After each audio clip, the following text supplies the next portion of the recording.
Welcome to episode 101 of the Kuyperian Commentary. I'm your host, Yuri Brito. When I was in the heights of ignorance, somewhere in my glorious teens, a radio show emerged in my station on a snowy evening in Altoona, Pennsylvania. That show was called Renewing Your Mind with RC Sproul, and it dramatically shaped my theological pursuits. I wasn't fully on board, I must confess, with the fanatic Pittsburg Steelers fan by the name of Robert Charles Sproul, but I knew that he was on to something. And my joy was made complete during my seminary days at RTS in Orlando, where we had the opportunity to attend St. Andrew's Chapel for a short season, sit under his preaching and also many of his classes on the Westminster Confession on Wednesday evenings. I had the pleasure of interacting with RC on many occasions, but the memory of watching that Titan preach from his Lutheranesque pulpit is something I'll never forget. And so I have fallen in love with RC, and I had many friends who are members of St. Andrew's and who are on the staff. And when I came across a new biography of Sproul, who died in 2017, it's hard to believe it's been almost 5 years, I had to contact the author. So it's my delight to have on this episode Nate Pickowicz to discuss his new book, RC Sproul, Defender of the Reformed Faith. Hey, welcome, Nate. Thank you so much. Good to be here. Yeah, delight to have you. First and foremost, to tell our listeners who you are and where you pastor. Yeah, so Nate Pickowicz, I pastor Harvest Bible Church in Gilmanton Ironworks, New Hampshire. No one's ever heard of that town before, and most people in New Hampshire haven't either. So it's a very small rural town up in the northern part of New England. Just a lovely place to be. I'm married to Jessica, my wife. I have 3 little children. I've been pastoring this church for coming up on 10 years now. And by God's grace, he has allowed me to write a couple of books and just be able to delve into theology and history, and just really blessed to be able to do that. So this is one of the projects I got to work on. Well, lovely. It's a real delight to make your virtual acquaintance. Here is your new book, RC Sproul, Defender of the Reformed Faith. And it was so delightful to read. I have typically made the policy of reading the books before I interview, and I don't always fulfill that promise, Nate, but I did read this one here because it was such a delightful, easy read. And I sat in my beautiful Florida hammock out here and read through the whole thing in a few hours. A very smooth reading, just like Scotch. So it was delightful. Nate, I want to talk about this book here, but I want to know first and foremost about the where RC Sproul came into your life. Yeah, so I'd say for me, I think I've been reading RC for about 12 years, maybe. It was one of those things where I came into the Reformed faith, like most people. You know, you get saved, you become a Christian, and then for many people, they don't become Reformed until later on, and then it's like a second awakening. You know, same thing. Right. Same thing happened with RC. So I came into Reformed theology, and I sort of came into it in the young, restless, and Reformed movement. And I joke with people that now I'm in the old crotchety and Calvinist movement, so it's a different movement altogether. So I came into that. And, you know, and by doing that, I mean, obviously I've been into John MacArthur for quite a while as a Bible expositor, but reading John Piper, reading Mark Driscoll, and then jumping into RC Sproul and being introduced to RC Sproul. And at first it was just kind of like a whole bevy of teachers I was just consuming. I read The Holiness of God, I read Chosen by God, I read all those books. And then as time progressed, you know, I didn't consider RC to be a major influence on my life at the time. But as time progressed, I found myself when I was in sermon preparation or when I was preparing to teach anything, and I had a theological question, I would always instinctively go to Ligonier. And I don't know why I did. I was just like, well, RC will know the answer, you know, and all his teachers will know the answer. So I just instinctively started doing that. And then when he passed in 2017, I really began to take stock of everything he meant to me. And as I was kind of jogging through in my mind, I realized that his books and his teaching and the website and the ministry had a profound impact on my theological formulation. And I'm thinking, boy, I've learned a lot from RC. And so my love for him at that point just began to grow more. And then when I had the blessing of writing the book and sitting down and actually studying his life, it was kind of a whole new revelation of realizing, wow, there's nobody else like RC. I mean, he was very unique. And we probably won't have another one like RC for another couple hundred years. I mean, he was that unique, I believe. Yeah, it's been a long time coming, but really in progressive waves, I think. That's a lovely introduction. I really enjoyed John MacArthur's His forward there. his forward. Yeah, that was terrific. I've done a lot of work with Abraham Kuyper. I did a master's work with John Frame and Abraham Kuyper. There was a lot of interesting similarities, especially RC's tutelage under J.C. Berkouwer. What do you see what was the kind of educational background that gave roots to the genius of RC Sproul? You find in these sort of theological titans this hunger for knowledge in their early days. Can you elaborate a little bit on that, if you will? Yeah, so I mean, RC, like so many people, he stumbled into a lot of this without realizing that. He went to some of the most liberal schools at the time. In Pittsburg Seminary had experienced somewhat of a merger where the school they were merging with was more liberal than the school that had been merged with. And there was only a few real conservative titans there. But really early on in his life, he was influenced by John Gerstner. Gerstner was a tremendous influence on him. And really he began to, he had taken an interest in Gerstner when he was an undergrad, but once he had the chance to study with him and just take classes with him, and he describes in many of his books about taking class on the exposition of Romans, taking class on Edwards and learning about Luther, and really just sitting under this man who had been himself tutored and trained by John Orr. And so that tradition, you see that tradition coming down through a very strong Reformed tradition coming in through his theological acumen. And it's not that it's tricky, because it's not as though whatever Gerstner did, RC just went along with. I had one person ask me if he changed his apologetic view because of Gerstner, just because Gerstner said so. It's like, well, no, I mean, RC thought for himself, but the relationship and the two of them were just so like-minded that it was, as RC was discovering these truths, he was really just sitting under the capable hands of Gerstner. So Gerstner was a tremendous influence. Going even farther back, he read a lot of Luther. He loved Luther. And really, I think, resonated more with Luther in terms of passion than he did with Calvin, even though he had Calvin's mind. So the twins there were really important to him. And obviously, Edwards was tremendously important to him. But when you stick Luther, Calvin, Edwards, and then Gerstner in the mix, and you get RC Sproul. That's wonderful. On page 88 of your book, Sproul describes what was the loss of Gerstner in his life. And he said, yeah, I would feel threatened to not have his stabilizing influence in my life anymore, just as a son feels when his father's taken from him. So he was truly a father figure, right? Absolutely. And even more so for RC, because RC lost his father when he was 16. So, and that had tremendous impact on him. He was very close to his father. Obviously no child loses a parent and does not feel that, but RC, it was a formulative experience for him. And then when Gerstner comes in, that sort of filled a void for him, not just as an earthly father, but as a spiritual father for him. And so losing Gerstner felt like losing a father all over again to him. It was a very close relationship. And there's a moment that I highlight in the book, and I don't know how I found it, but I was watching old video of RC, and I stumbled onto one of RC and Gerstner, and I watched to the very end. And usually 30 seconds left in the video, you just push stop and you move on with your day. Well, there's a moment at the end of one of these videos where RC thanks Gerstner for his time, and Gerstner reaches his arm across and grabs him on the forearm and says, "It's a pleasure to live again in you, man." And wow. And RC just lights up, and it was almost as if he's passing off the torch, like, I get to live my life as a theologian again through you. And frankly, Gerstner's influence exploded through the ministry of RC Sproul. And so what we're really getting is we're getting Gerstner on steroids in RC, but just a very sweet exchange between the two friends. And I love that little experience. And so I stuck it in the book wherever I could put it. Yeah, I love that line. And I remember RC saying something like, if I lived 300 years of my life, I would never reach the wisdom and insight of John Gerstner. Yeah. Pretty potent sort of way of observing another human's life. You can tell the influence is very heavy.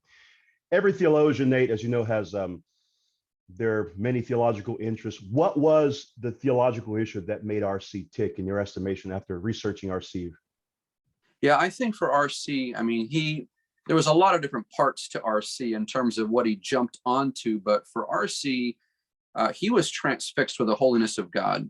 And that's a given. I think anybody who knows RC or reads him for any length of time knows that that's what it is. But I think for RC, he had a childlike curiosity to really know the person of God. He really wanted to know who God really was inside and out. You know, he read Turretin extensively and really zeroed in on Turretin's exposition of theology proper.